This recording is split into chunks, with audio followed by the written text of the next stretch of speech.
Whoa, ooh, whoa, okay. There was a fire truck that passed my house. That's great. What is going on, guys? It is your fellow Tenno Defton here, and I am bringing you another video of Beginner's Luck.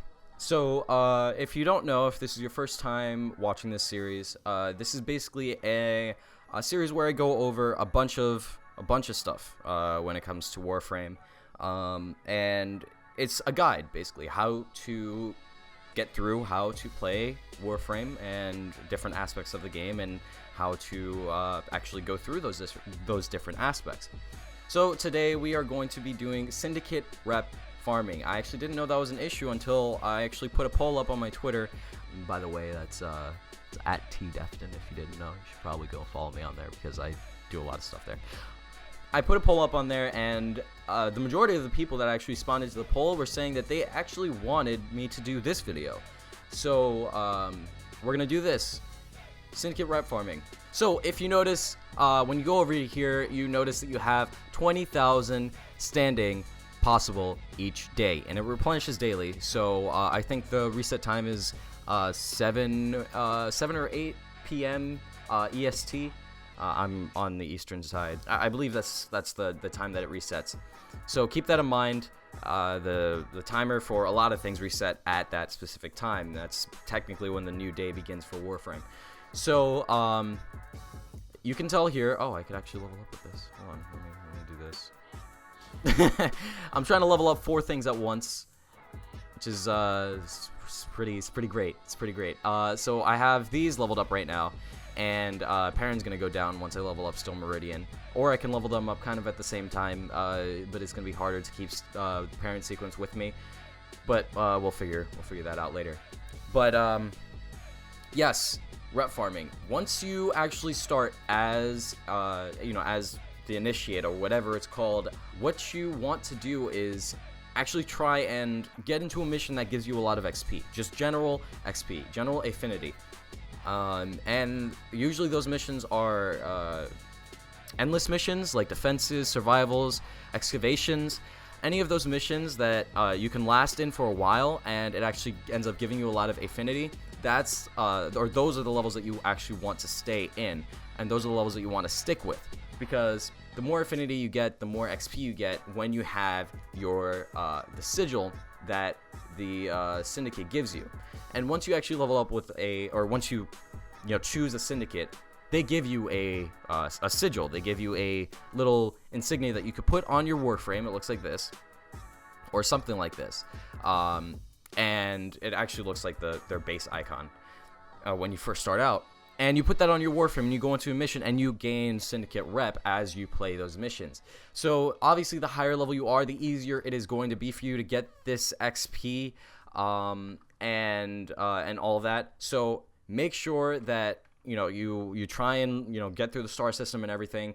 And if you don't, try and get a friend that has progressed through the star system, so they can actually help you get to that point that you need to get to, so that you can actually level up with your Syndicates, get that rep, and go on these missions with them. The higher the mission, as I said before, the higher the mission, the more XP. So try and go for those high level missions. After you actually start ranking up with the Syndicate, after you get past this first level, this first rank, and you're about to actually get onto the next rank, once you actually level up to that second rank, you start getting these missions. And these are the missions that you should absolutely 100% play. These give you probably the most experience out of any mission. And also with endless missions, they actually end up giving you more XP than they advertise, which is great. Make sure you have the highest level sigil that you can. One thing I would suggest is when you actually go into these and try and purchase items, instead of spending your rep on on actual I don't know, like rollers or something, or the relic packs or anything like that, refrain from doing that. I think that you should actually purchase the sigils. And every time you rank up, purchase a sigil, the new sigil, because every sigil that you get for each rank actually gives you more experience. As you can tell, this one gives 8%, and if I go over to here, this one gives me 11, and if I go over here, this one gives me 13, and then the max you could get is 15. You level up with these sigils, and every time you level up, every time you rank up with your syndicate, you should get one of these sigils, and this will help you greatly when it comes to actually well, ranking up your syndicate.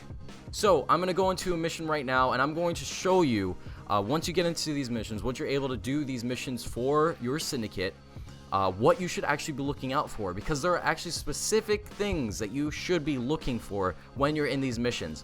So I'm going to do an exterminate, because this is probably the best thing to display it on, because they are easy to do, they're easy to kill all the enemies and everything. Once you get rid of the enemies, then you can start looking for what I'm about to show you. And they are these little medallions, or these little relics, I guess. Not really relics, because relics are called something else in Warframe. But they are this little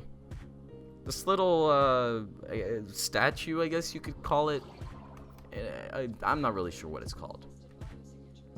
But you find these things all over the ship, or all over your level, and these statues you can actually sell in the relays for more experience. And you should absolutely be looking for these. One gives 500, another gives 1,000, I believe, and then the last one gives 5,000. I think that's how it works. I don't remember. Obviously, the 5,000 one is a lot harder to find, but it's worth a lot more. So what I'm gonna do right now is I'm gonna try and find one, and then I'll cut to when I actually do find one, and show you what they look like, at least for the red veil. Okay, so we actually found one. We found a mid-tier one, and normally these mid-tiers will have a faint glow on them like this.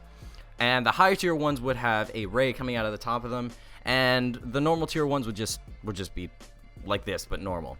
And it looks exactly like the insignia or the logo of the syndicate that you're farming for. They're usually in these little end rooms right here, and you try and find. Oh, my dog opened the crate.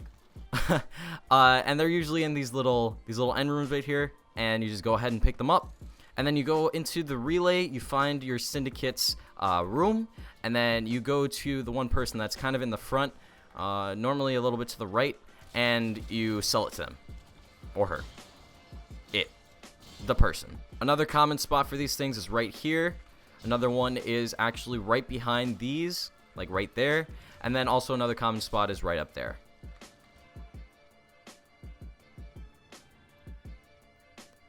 Okay, now obviously with that, I don't believe I have a sigil on. Yes, no, I do not have a sigil on for the red veil, unfortunately, so I didn't get as much XP as I could have. It actually could have gone up to like 4,000, 5,000 XP for that, or rep, I should say, because it's kind of a different thing. So I did not get as much as I could have. See, I didn't have a sigil on. If I did, it would have been a lot more. Now, one thing that I did want to point out, what I actually suggest you do is you should actually wait to do those missions. And I know that sounds weird. That sounds very weird. But as you can tell, my syndicate standing did not go down. The extra standing possible, because these missions do not count towards the normal XP that you would get from your sigil. So if you were to go into a mission and you were to actually do the, an endless mission, right? And you were there for XP, because you have your sigil on. So you're there farming for rep. You're there farming for syndicate rep. It would actually burn down this counter, but these missions do not. These missions don't burn down your counter, so you could actually, farm up this rep for the syndicate that you're actually working for, or that you're looking for, or you're looking to rank up, right? And as you are doing that, you can save these missions till the end when you actually have no more left. You have no more standing. And you could do these missions at the very end. Obviously, you could do them, whenever you want. It really does not matter. It's really up to you. It's really what you want to do. You can either do them in the beginning if you don't have enough time to, to do those endless missions and get that counter down to 0, or you can do them at the end. It really doesn't matter. It's up to you. It's completely up to you. But that is just my usual strategy for farming for Syndicate rep. Also, one thing that I have noticed, and you have probably noticed too, that I am ranking up these 3 as well as the Steel Meridian. And you're probably like, what? How? That doesn't make any sense. If you think about it, what I'm doing is I'm actually ranking up the Red Veil, which is actually allied with the Steel Meridian. So I'm ranking up the Steel Meridian as I'm ranking up the Red Veil. Now, obviously, the Steel Meridian as opposed to New Loca and the Parent Sequence, which doesn't really help my case. But as long as I actually don't level up the other 2, and I just level up the Red Veil, which is what I've been doing, then I can theoretically, and it has been done before, and I know I can do it, I can actually rank up the Red Veil and the Steel Meridian and the Parent Sequence and the New Loca at the same time. As long as I do everything strategically. I just have to think about it. So, if you want to do something like this, all you really have to do, what I would suggest, is leveling up these 3 first. And then after that, once you leveled up those 3 and you have everything that you want from them. So what I'm doing now is I'm focusing on leveling up the Red Veil, which would level up the Steel Meridian, and then I'd be able to get the stuff from the Steel Meridian that I couldn't get from any of these 3 guys. And that's all you have to do. With that, you should actually be able to get every single augment mod that you need. So that's it for me right now. I'm going to be posting 2 other videos today, most likely. Hopefully I can get them done by today. I should, because it's still pretty early in the day. So expect those videos later. It's going to be another episode of Beginner's Luck, and it's also going to be a 10-0 challenge. So go ahead and look out for those videos, guys. I hope you enjoyed this video. If you did, go ahead and leave a thumbs up, as I said. If you aren't subscribed already, please go ahead and subscribe. If you have any suggestions for people who are leveling up with their syndicates, please go ahead and leave those in the comments. I would love to interact with you guys. I answer every single comment that I get. So if you have a question for me, go ahead and leave those in the comments too. That's it, guys. Thank you so much for watching, and I'll catch you guys in the next video. Peace.